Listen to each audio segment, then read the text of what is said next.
कर्नाटका के मुख्यमंत्री श्री बसवराज बोम्मई जी, केंद्रीय मंत्रिमंडल के मेरे सहयोगी श्री हरदीप पुरी जी, रामेश्वर तेली जी, अन्य मंत्रीगण,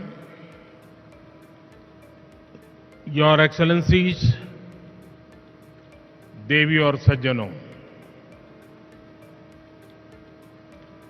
इस समय तुर्की में आए विनाशकारी भूकंप पर हम सभी की दृष्टि लगी हुई है। बहुत से लोगों की दुखद मृत्यु और बहुत नुकसान की खबरें हैं। तुर्की के आसपास के देशों में भी नुकसान की आशंका है। भारत के 140 करोड़ लोगों की संवेदनाएं सभी भूकंप पीड़ितों के साथ हैं। भारत भूकंप पीड़ितों की हर संभव मदद के लिए तत्पर है। साथियों, बेंगलुरु टेक्नोलॉजी, टैलेंट और इनोवेशन की एनर्जी से भरपूर शहर है। मेरी तरह आप भी यहां की युवा ऊर्जा को अनुभव कर रहे होंगे। ये भारत की G20 प्रेसिडेंसी कैलेंडर का पहला बड़ा एनर्जी इवेंट है। मैं देश विदेश से आए सभी लोगों का इंडिया एनर्जी वीक में स्वागत करता हूं, अभिनंदन करता हूं। साथियों, 21वीं सदी के विश्व का भविष्य तय करने में एनर्जी सेक्टर की बहुत बड़ी भूमिका है। एनर्जी के नए रिसोर्सेज को डेवलप करने में, एनर्जी ट्रांजिशन में आज भारत विश्व के सबसे मजबूत आवाजों में से एक है। विकसित बनने का संकल्प लेकर चल रहे भारत में एनर्जी सेक्टर के लिए अभूतपूर्व संभावनाएं बन रही है। आप जानते हैं कि हाल ही में IMF ने 2023 के लिए ग्रोथ प्रोजेक्शन रिलीज की है। इसमें कहा गया है कि Bharat fastest growing major economy रहने वाला है।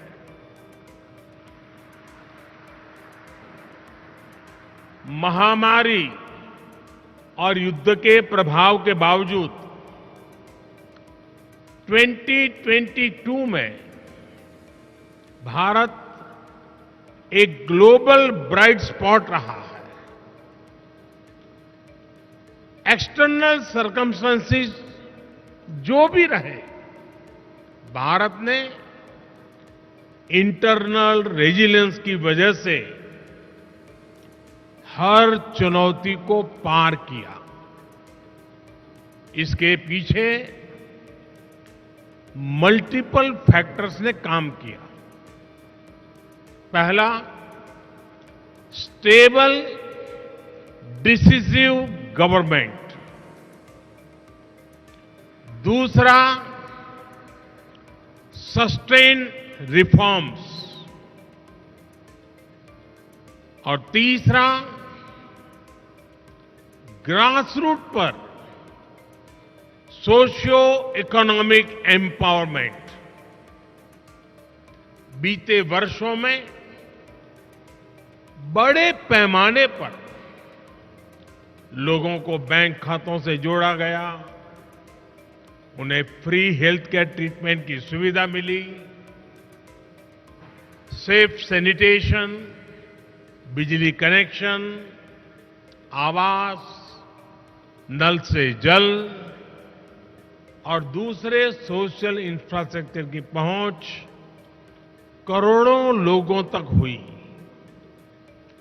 पिछले कुछ वर्षों में भारत की जितनी बड़ी आबादी के जीवन में ये बदलाव आया है, वो कई विकसित देशों की जनसंख्या से भी ज्यादा है। इससे करोड़ों गरीबों को गरीबी से बाहर निकालने में मदद मिली है। आज करोड़ों लोग गरीबी से निकलकर मिडिल क्लास के स्तर तक पहुंच रहे हैं। आज भारत में करोड़ों लोगों की क्वालिटी ऑफ लाइफ में बदलाव आया है। आज गांव-गांव तक इंटरनेट पहुंचाने के लिए 6 लाख किलोमीटर, 600,000 किलोमीटर से ज्यादा ऑप्टिकल फाइबर बिछाए जा रहे हैं। पिछले 9 वर्षों में देश में ब्रॉडबैंड यूजर्स की संख्या 13 गुना बढ़ चुकी है। पिछले 9 वर्षों में इंटरनेट कनेक्शंस 3 गुना से ज्यादा हो चुके हैं। आज रूरल इंटरनेट यूजर्स की संख्या अर्बन यूजर्स की तुलना में ज्यादा तेजी से बढ़ रही है। इसके अलावा भारत दूसरा सबसे बड़ा मोबाइल फोन बनाने वाला देश बन चुका है। इससे भारत में दुनिया का सबसे बड़ा एस्पिरेशनल क्लास तैयार हुआ है। भारत के लोग चाहते हैं कि उन्हें बेटर प्रोडक्ट्स, बेटर सर्विसेज और बेटर इंफ्रास्ट्रक्चर मिले। भारत के लोगों की आकांक्षाओं को पूरा करने के लिए एनर्जी बहुत बड़ा फैक्टर है। इंडस्ट्रीज से लेकर के ऑफिसेज तक, फैक्ट्रीज से लेकर के घरों तक भारत में एनर्जी की जरूरत, एनर्जी की मांग बढ़ती ही जा रही है। भारत में जिस तेजी से विकास हो रहा है, उसे देखते हुए ये माना जा रहा है कि आने वाले वर्षों में भारत में अनेक नए शहर बनने वाले हैं। इंटरनेशनल एनर्जी एसोसिएशन ने भी कहा है कि भारत इस दशक में भारत की एनर्जी डिमांड दुनिया में सबसे ज्यादा होगी और यहीं पर आप सभी इन्वेस्टर्स के लिए, एनर्जी सेक्टर के स्टेक होल्डर्स के लिए भारत नई अपॉर्चुनिटीज लेकर के आया है। आज ग्लोबल ऑयल डिमांड में भारत की हिस्सेदारी 5% के आसपास है, लेकिन इसके 11% तक पहुंचने की उम्मीद है। भारत की गैस डिमांड तो 500% तक बढ़ने का अनुमान है। हमारा विस्तार ले रहा एनर्जी सेक्टर भारत में इन्वेस्टमेंट और कोलैबोरेशन के नए अवसर बना रहा है। फ्रेंड्स, एनर्जी सेक्टर को लेकर भारत की स्ट्रेटेजी के 4 मेजर वर्टिकल्स हैं। पहला, डोमेस्टिक एक्सप्लोरेशन और प्रोडक्शन को बढ़ाना। दूसरा, सप्लाईज को डाइवर्सिफिकेशन। तीसरा, बायोफ्यूल्स, इथेनॉल, कंप्रेस्ड बायोगैस और सोलार जैसे ऑल्टरनेटिव एनर्जी सोर्सेज का विस्तार। और चौथा,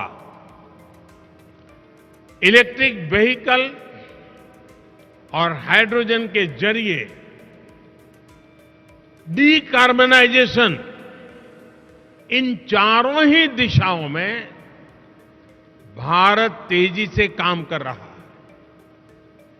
मैं आपके बीच इसके कुछ एस्पेक्ट्स पर और विस्तार से बात करना चाहूंगा।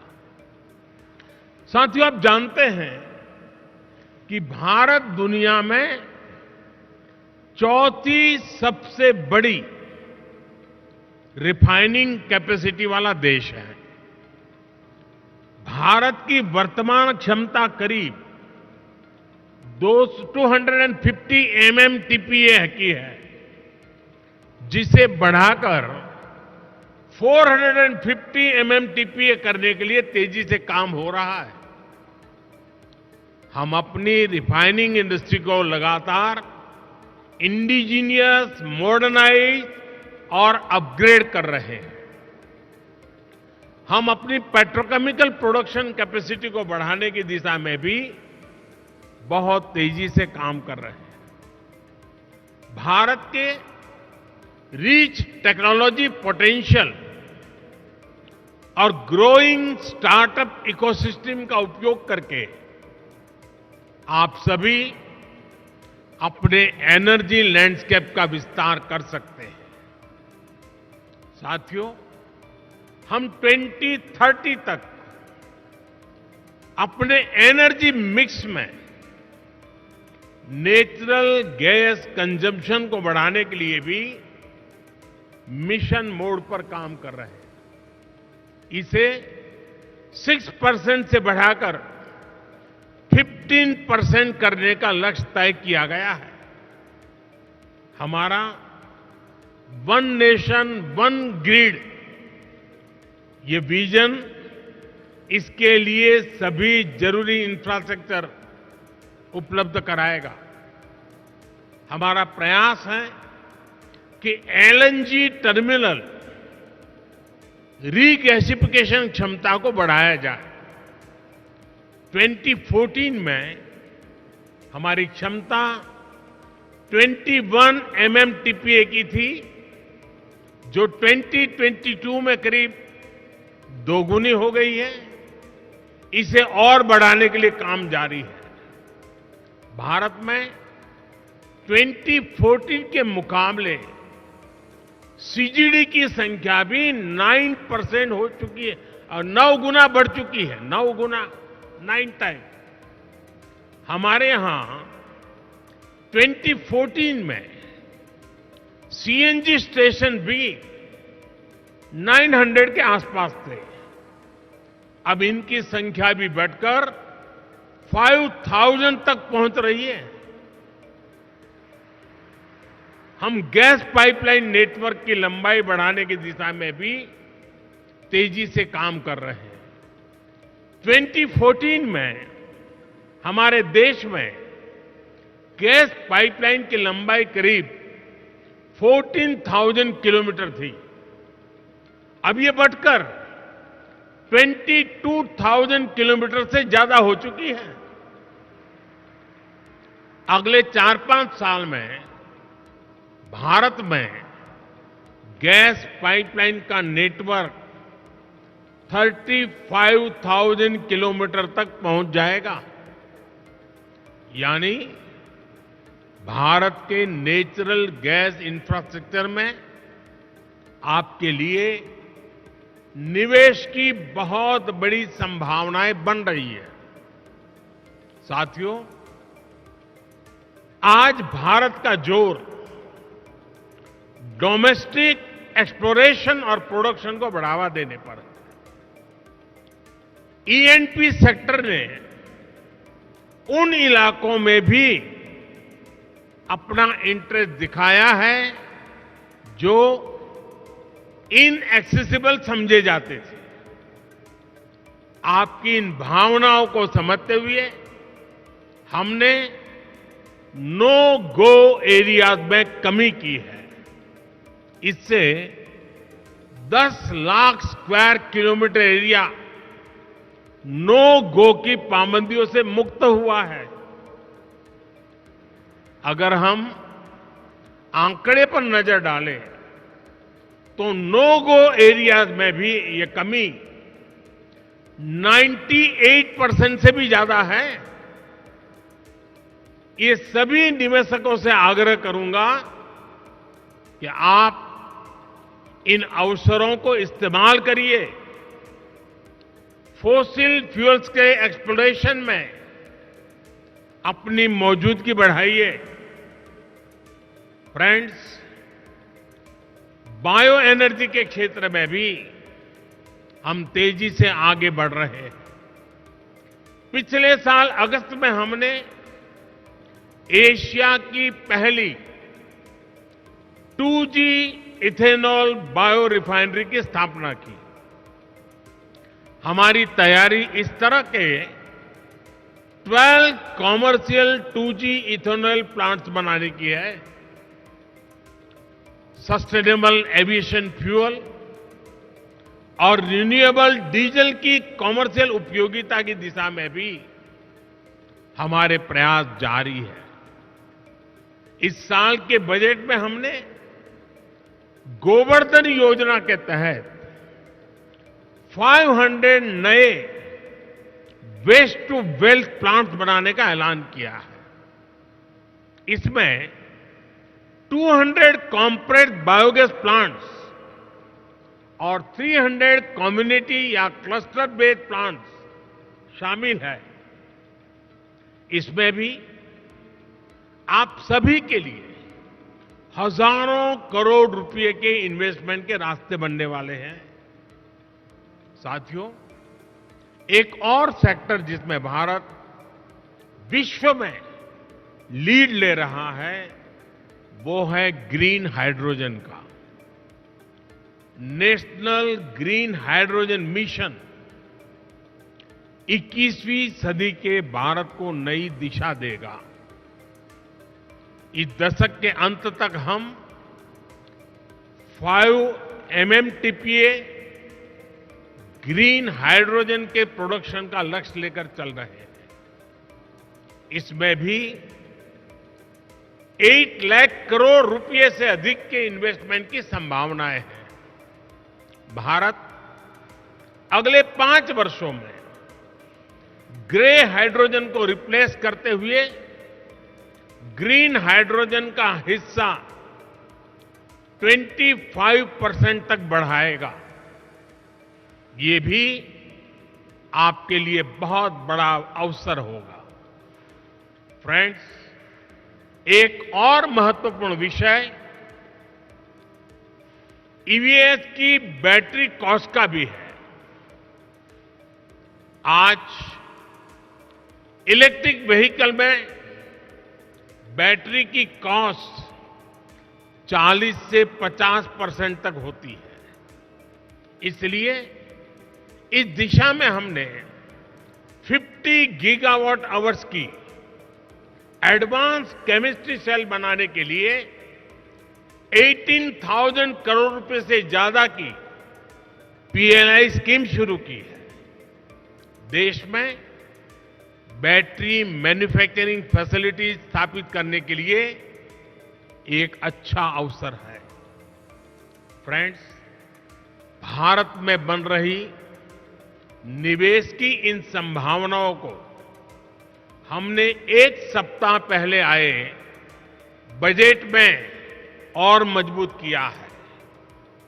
बजट में renewable energy, energy efficiency, sustainable transportation और ग्रीन टेक्नोलॉजीज को और एनकरेज किया गया है। इसमें 35,000 करोड़ रुपए प्रायोरिटी कैपिटल इन्वेस्टमेंट के लिए रखे गए हैं ताकि एनर्जी ट्रांजिशन और नेट जीरो ऑब्जेक्टिव्स को बल मिले। बजट में हमने कैपिटल एक्सपेंडिचर के लिए 10 लाख करोड़ रुपए का भी प्रावधान किया है। इससे भी ग्रीन हाइड्रोजन से लेकर सोलार और रोड जैसे हर तरह के इंफ्रास्ट्रक्चर को गति मिलेगी। साथियों, 2014 के बाद से ग्रीन एनर्जी को लेकर भारत का कमिटमेंट और भारत के प्रयास पूरी दुनिया को देख रहे हैं। बीते 9 वर्षों में भारत में रिन्यूएबल एनर्जी कैपेसिटी करीब 70 गीगावाट से बढ़कर करीब 170 गीगावाट हो चुकी है। इसमें भी सोलर पावर कैपेसिटी 20 टाइम्स से ज्यादा बढ़ी है। आज भारत विंड पावर कैपेसिटी के मामले में दुनिया में चौथे नंबर पर है। हम इस दशक के अंत तक 50% नॉन फोसिल फ्यूल कैपेसिटी का लक्ष्य लेकर चल रहे हैं। हम बायोफ्यूल पर, इथेनॉल ब्लेंडिंग पर बहुत तेजी से काम कर रहे हैं। बीते 9 वर्षों में पेट्रोल में इथेनॉल ब्लेंडिंग को हम 1.5% से बढ़ाकर 10% कर चुके हैं। अब हम 20% इथेनॉल ब्लेंडिंग के लक्ष्य की तरफ बढ़ रहे हैं। आज यहां E20 रोल आउट किया जा रहा है। पहले फेज में देश के 15 शहरों को कवर किया जाएगा और फिर आने वाले 2 वर्षों में देश भर में इसका विस्तार किया जाएगा। यानी E20 भी आपके लिए देश भर में बहुत बड़ा मार्केट बनने जा रहा है।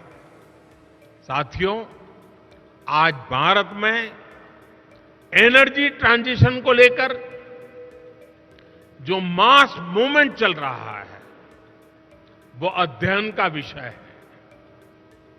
ये 2 तरीके से हो रहा है। पहला, एनर्जी के रिन्यूएबल सोर्स का तेज गति से एडॉप्शन कर, और दूसरा, एनर्जी कंजर्वेशन के प्रभावी तरीकों का एडॉप्शन। भारत के नागरिक आज बड़ी तेजी से एनर्जी के रिन्यूएबल सोर्सेज को अपना रहे हैं। सोलर पावर से चलने वाले घर, सोलर पावर से चलने वाले गांव, सोलर पावर से चलने वाले एयरपोर्ट, सोलर पंप से हो रही खेती, ऐसे अनेक उदाहरण हैं। बीते 9 वर्षों में भारत ने अपने 19 करोड़ से ज्यादा परिवारों को क्लीन कुकिंग फ्यूल से जोड़ा है। आज जो सोलर कुपटॉप लॉन्च किया गया है वो भारत में ग्रीन और क्लीन कुकिंग को नया आयाम देने जा रहा है। उम्मीद है कि अगले 2-3 साल में ही 3 करोड़ से अधिक घरों में सोलर कुपटॉप की पहुंच बन जाएगी। इससे एक तरह से भारत किचन में क्रांति लाने का काम करेगा। भारत में 25 करोड़ से अधिक परिवार हैं। आप कल्पना कर सकते हैं कि सिर्फ सोलर कुपटॉप से जुड़े निवेश में आपके लिए कितनी संभावनाएं बन रही हैं। साथियों, भारत के नागरिक एनर्जी कंजर्वेशन के प्रभावी तरीकों की तरफ तेजी से शिफ्ट हो रहे हैं। अब ज्यादातर घरों में स्ट्रीट लाइट्स में एलईडी बल्ब का इस्तेमाल होता है। भारत के घरों में स्मार्ट मीटर लगाए जा रहे हैं। लार्ज स्केल पर सीएनजी और एलएनजी को अपनाया जा रहा है। इलेक्ट्रिक व्हीकल्स की बढ़ती लोकप्रियता इस दिशा में बड़े बदलाव के संकेत दे रहे हैं। साथियों, ग्रीन ग्रोथ की तरफ, एनर्जी ट्रांजिशन की तरफ भारत के बड़े प्रयास हमारी वैल्यूज को भी रिफ्लेक्ट करते हैं। सर्कुलर इकोनॉमी एक तरह से हर भारतीय की जीवन शैली का हिस्सा है। रिड्यूस, रीयूज और रिसाइकल का मंत्र हमारे संस्कारों में रहा है। आज इसका ही एक उदाहरण हमें यहां अभी देखने को मिला है। प्लास्टिक की वेस्ट बॉटल्स को रिसाइकल करके जो यूनिफॉर्म बनाई गई है, आपने उसे देखा है। फैशन की दुनिया के लिए, सुंदरता की दुनिया के लिए उसमें कोई कमी नहीं है। हर साल 10 करोड़ ऐसी बॉटल्स की रिसाइकलिंग का लक्ष्य पर्यावरण की रक्षा में बहुत मदद करेगा। ये मिशन लाइफ यानी लाइफस्टाइल फॉर एनवायरनमेंट को भी मजबूती देगा, जिसकी दुनिया को आज बहुत आवश्यकता है। इन्हीं संस्कारों पर चलते हुए भारत ने 2070 तक नेट जीरो का टारगेट तय किया है। इंटरनेशनल सोलर अलायंस जैसे प्रयासों से भारत इस सद्भावना को दुनिया में मजबूत करना चाहता है। साथियों, मैं आपका फिर आह्वान करूंगा कि भारत के एनर्जी सेक्टर से जुड़ी हर संभावनाओं को जरूर एक्सप्लोर करें, उससे जुड़े। आज भारत आपके इन्वेस्टमेंट के लिए दुनिया में सबसे उपयुक्त जगह है। इन्हीं शब्दों के साथ आज आप इतनी बड़ी तादाद में यहां आए, एनर्जी ट्रांजिशन वीक के अंदर शरीक हुए। मैं आपका अभिनंदन करता हूं, स्वागत करता हूं और अपनी वाणी को विराम देता हूं। आप सबको बहुत बहुत शुभकामनाएं। धन्यवाद।